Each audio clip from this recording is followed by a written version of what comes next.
कहानी की शुरुआत मारिया की शादी की तैयारियों के दौरान होती है। शॉपिंग मॉल में जब सब लोग मारिया की शादी की तैयारियों में मसरूफ होते हैं, तब शारिक वहां पहुंचकर बिलावजा का तमाशा खड़ा कर देता है। गड़ियाबाजी और हमजा दोनों उसे रोकने और समझाने की पूरी कोशिश करते हैं, लेकिन शारिक रखने का नाम नहीं लेता।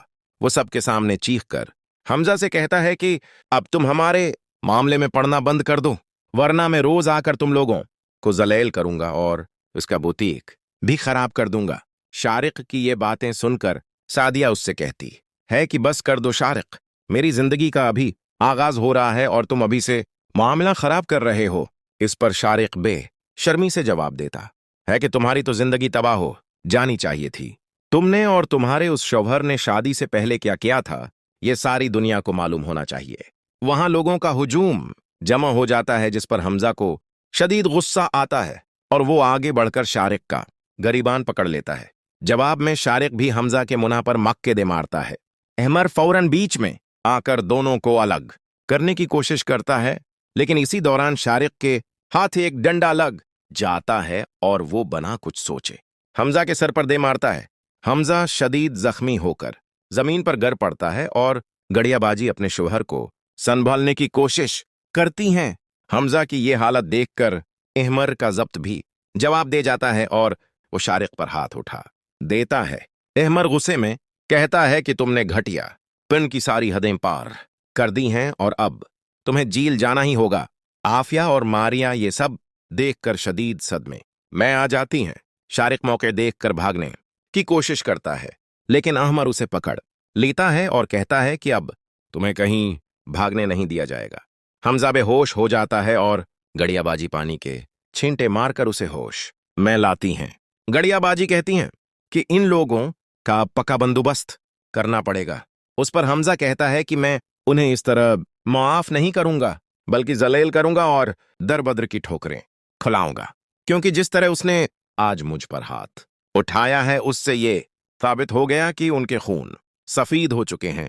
गड़ियाबाजी जवाब में कहती हैं कि मुझे तो पहले ही अंदाजा था कि ये लोग खानदान पर एक धब्बा हैं और ये धब्बा तभी हटेगा जब मैं इनकी अक्ल ठिकाने लगाऊंगी। वो फैसला करती हैं कि सबसे पहले वो मारिया की शादी करवाएंगी और फिर अहमर और आफिया को अलग कर देंगी। दूसरी तरफ शारिक भागता हुआ नाजनीन के पास पहुंचता है और उसे बताता है कि उसने हमजा पर हाथ उठा दिया है और अहमर ने पुलिस को कॉल कर दी है। नाजनीन ये सुनकर परेशान होने के बजाय शारिक को डरने से मना करती है और कहती है कि पुलिस के पास जाकर मैं तुम्हें फौरन छड़वा लाऊंगी और उन लोगों की इज्जत मट्टी में मिलाकर रहूंगी। पुलिस मौके पर पहुंचती है, लेकिन गड़ियाबाजी अहमर को रोक देती हैं कि पुलिस को वापस भेज दो। वो कहती हैं कि अगर पुलिस शारिक को पकड़ भी लेगी तो नाजनीन कोई ना कोई घटिया चाल चलकर उसे आजाद करवा लेगी और अल्टा मोहल्ले में हमारी बदनामी होगी। अहमर पुलिस को वापस भेज देता है, लेकिन कहता है कि अब हम खामोश नहीं बैठेंगे। गड़ियाबाजी उसे तसल्ली देती है कि मारिया की शादी तक सब खामोश रहें, उसके बाद इस घर का बंटवारा होगा और सब अलग हो जाएंगे। अहमर घर पहुंचता है, लेकिन उसकी और आफिया की सुलह नहीं होती, जिसे देखकर नाजनीन बहुत खुश होती है और फहद के कान भरने लगती है। फहद जब आफिया से मिलता है तो उसके चेहरे से अंदाजा लगा लेता है कि मामला अभी तक हल नहीं हुआ। वो आफिया से कहता है कि अहमर ने ऐसा किया कह दिया जो तुम्हारा मूड ठीक नहीं हो रहा। आफिया उसे जवाब देती है कि तुम्हें हमारे मसले में पड़ने की कोई जरूरत नहीं है। इस पर फहद कहता है कि मुझे तुम पर तरस आता है। एक तो तुम्हें गरीब बंदा मिला और ऊपर से उसके अंदर इतनी अकड़ है कि पता नहीं खुद को क्या समझता है। दोस्तों, आने वाली किस्त में कहानी किस तरफ जाएगी? क्या गड़ियाबाजी इस घर का बंटवारा करके सबको अलग कर देंगी और क्या फहद आफिया को अहमर के खिलाफ भड़काने में कामयाब हो जाएगा? अपनी कीमती राय का इजहार कमेंट सेक्शन में जरूर कीजिए।